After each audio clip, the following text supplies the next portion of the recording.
Bayangkan jika sistem rumah sakit modern berhenti hanya karena kesalahan pengelolaan resource. Di sebuah rumah sakit modern, proses operasi sudah dibantu oleh sistem kecerdasan buatan. Sistem ini mengatur penggunaan robot operasi dan akses data rekam medis pada pasien agar semua berjalan dengan lebih cepat dan efisien.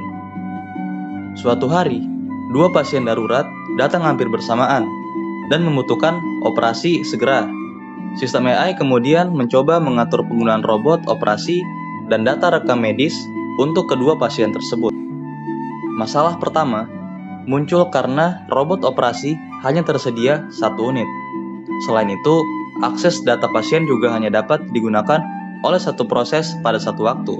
Nah, kondisi ini disebut sebagai mutual exclusion. Operasi pertama sudah mendapatkan robot operasi, tetapi masih menunggu data pasien. Sementara itu, operasi kedua sudah membuka data pasien, tapi masih menunggu robot operasi. Nah, kondisi ini disebut juga sebagai hold and wait. Sistem AI sebenarnya mencoba menyelesaikan konflik ini.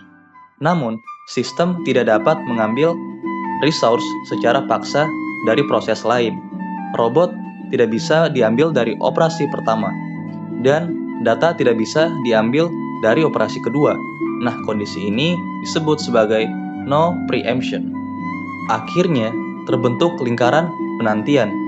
Operasi pertama menunggu data dari operasi kedua, sedangkan operasi kedua menunggu robot dari operasi pertama. Nah, kondisi ini disebut sebagai circular wait. Ketika keempat kondisi ini terjadi secara bersamaan, sistem tidak dapat melanjutkan proses operasi. Sistem akhirnya berhenti dan mengalami kondisi yang disebut sebagai deadlock. Nah, itulah penjelasan mengenai deadlock dalam sistem operasi menggunakan studi kasus rumah sakit berbasis AI. Sekian dari saya, wabillahi taufiq wal hidayah. Wassalamualaikum warahmatullahi wabarakatuh.